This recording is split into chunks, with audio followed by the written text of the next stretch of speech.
Over a year and a half ago, I found these snake plants laying on the side of the road, and it looked like someone had dug them up to throw them away.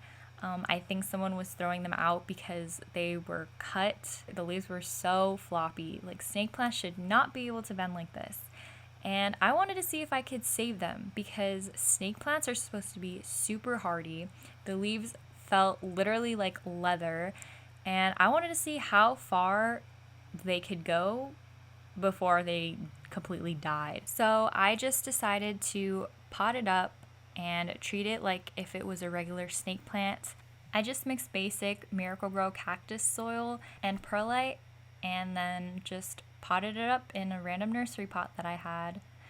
I watered it just with hose water because snake plants aren't really that picky, hence the soil I chose and, using hose water. As you can see, the plant did not look healthy at all. It looked awful. All of the leaves were so soft and squishy. I had never ever felt a snake plant like that. It was extremely dehydrated. From what I could see, it did not have any healthy roots, and I didn't know if the rhizomes were healthy either, but it definitely resulted in a lack of water for this plant. I will perhaps do an update on how this plant is doing if it completely dies, which I don't think it will completely die. I have faith in this snake plant because it's supposed to be hardy. It's supposed to be tough as nails.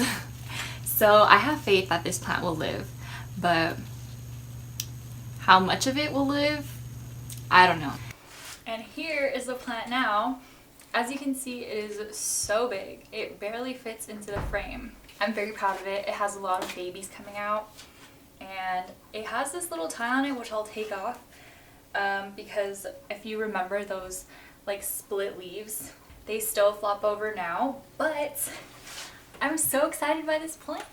So I do also want to look at the roots of this plant to see how big they've gotten, because I remember that there were 3 separate rhizomes attached and a little bit of roots on each one, and they probably have gotten so many more roots since then. So we're gonna look it up. We're gonna check it out, but first let me untie this.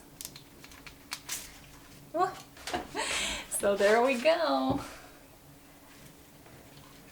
Still floppy, but you can see the new leaves are like very, very tall, and they're still pretty big, but specifically this flopper over here. But I don't want to cut it off because I feel like that's the part that kept him alive in the end. It's not looking its best right now, so something might be going on with the roots. I've been watering it kind of probably too much lately compared to how much I normally water it. So let's take a look at the roots. Okay, so as you can see, there are a ton of roots in here, and some of them are falling off, so I think I have been overwatering it lately, but it doesn't look too bad. I don't really like have a new pot to put this in. I just literally just wanted to look at the roots. And it's probably not the best idea to look at roots when the soil is wet. Here are the roots of the plant, which absolutely look amazing. They have come such a long way. On this one, you can see that a whole entire new little shoot came out here, a new rhizome grew. This old rhizome looks pretty rotted, but I'm just gonna leave it since it's been there for literally over a year now, maybe a year and a half, maybe longer than that. And so yeah, you can see the new little baby that's come from that, and it's growing really big. So I could get rid of the split leaf right now if I wanted to, but it adds character, so I don't want to do that. And then here's the other part, which is massive as well. These two are connected by a rhizome right here. I don't remember if they were connected when I originally found the plant, but there they are. You can see, like I mentioned earlier, this whole entire little baby area coming out. And right here is a baby coming out. There's a bunch of babies everywhere. This is just for the roots, and they look great. They look great. This plant is thriving.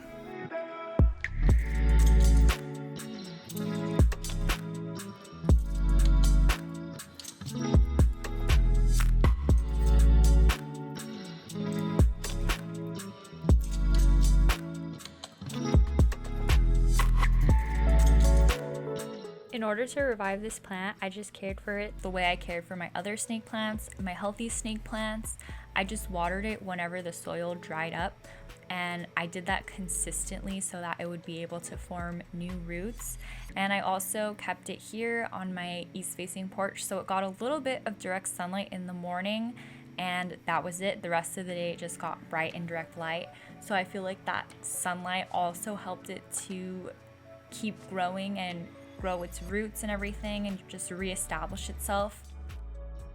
Once I could tell that it established itself and there were new leaves coming out, so there must be some new roots, that's when I started fertilizing like once every 2 months with fish fertilizer and watering less frequently. I'm just gonna pot it back up now in the same pot that I originally put it in because I don't really have like a fancy pot for it or anything, and I think this pot is like a really good size. When I first potted this up, I used this exact Miracle-Gro succulent mix, so I'm gonna use this again. I have this for plants exactly like this one that don't really care what their potting medium is. If you use any Miracle-Gro, I urge you to add a ton of perlite or pumice, which is what I'm gonna do. And what I did when I first potted it up, this is the exact perlite as well. So I'm gonna be adding this. I don't think I have enough left, so I'm probably gonna have to add in some pumice as well.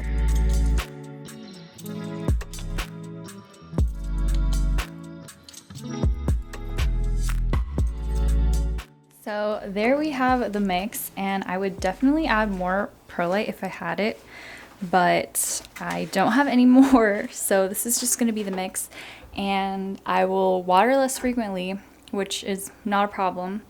I love watering less frequently, so the plant's still going to be very happy.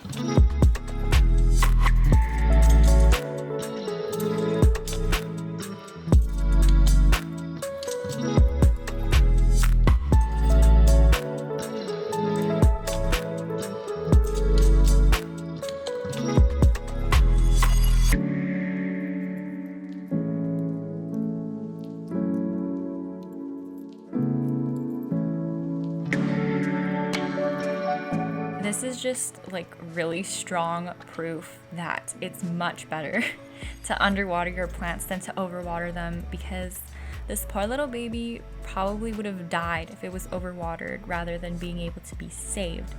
So it just needed to be rehydrated, and it's golden again.